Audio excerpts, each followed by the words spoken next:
میں نے زور سے آواز دے کر کہا، اے امیر المؤمنین، آپ کو حضور اقدس صلی اللہ علیہ وسلم کی رشتہ داری کا واسطہ، ذرا توقف کر لیجئے۔ میری آواز پر انہوں نے مجھے دیکھا تو میں نے جلدی سے آگے بڑھ کر کہا، میرے پاس ایک پردیسی لڑکی کی یہ امانت ہے جس نے مجھے یہ وصیت کی تھی کہ یہ دونوں چیزیں آپ تک پہنچا دے۔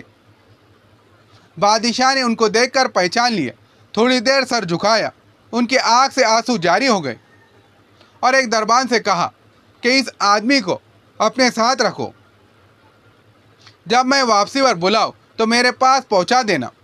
جب وہ باہر سے واپسی مکان پر پہنچا تو محل کے پردے گرا کر دربان سے فرمایا، اس شخص کو بلا کر لاؤ، اگرچہ وہ میرا غم تازہ ہی کرے گا۔ دربان میرے پاس آیا، امیر المومنین نے بلایا ہے اور اس کا خیال رکھنا کہ امیر پر صدمے کا بہت اثر ہے۔ اگر تم 10 باتیں کرنا چاہتے ہو تو 5 ہی پر اکتفا کرنا۔ یہ کہہ کر وہ مجھے امیر کے پاس لے کر گیا۔ اس وقت امیر بالکل تنہا بیٹھے ہوئے تھے۔ مجھ سے کہا کہ میرے قریب آ جاؤ۔ میں قریب جا کر بیٹھ گیا۔ کہنے لگے کہ تم میرے اس بیٹے کو جانتے ہو؟ میں نے کہا جی ہاں، میں جانتا ہوں۔ کہنے لگے وہ کیا کام کرتا تھا؟ میں نے کہا گارے مٹی کی مزدوری کرتا تھا۔ کہنے لگے کہ تم نے بھی مزدوری پر کوئی کام اس سے کرایا ہے؟ میں نے کہا کرایا ہے۔ اس نے کہا تمہیں اس کا خیال نہیں آیا کہ اس کی حضور اقدس صلی اللہ علیہ وسلم سے قرابت ہے، حضرت عباس رضی اللہ تعالیٰ عنہ کے اولاد میں سے ہے۔ میں نے کہا امیر المومنین، پہلے اللہ جل شانہ سے معذرت چاہتا ہوں، اس کے بعد آپ سے عذر خواہ ہوں۔ مجھے اس وقت اس کا علم نہیں تھا کہ یہ کون شخص ہے۔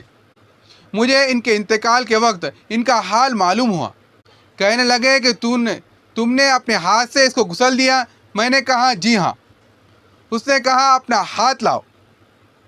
میرا ہاتھ لے کر اپنے سینے پہ رکھ دیے اور چند شعر پڑھے جن کا ترجمہ یہ ہے، آئے وہ مسافر جس پر میرا دل پگھل رہا ہے اور میری آنکھیں جس پہ آنسو بہا رہی ہے، آئے وہ شخص جس کا مکان قبر ہے اور جس کا غم میرے قریب ہے۔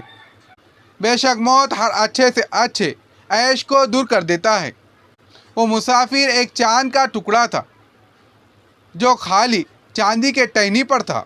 چاند کا ٹکڑا بھی قبر میں پہنچ گیا اور چاندی کی ٹہنی بھی قبر میں پہنچ گئی۔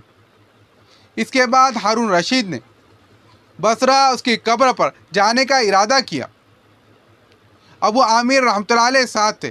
اس کے قبر پر پہنچ کر ہارون رشید نے چند اشعار کہے جن کا ترجمہ یہ ہے، آئے وہ مسافر جو اپنے سفر سے کبھی بھی نہ لوٹیں گا۔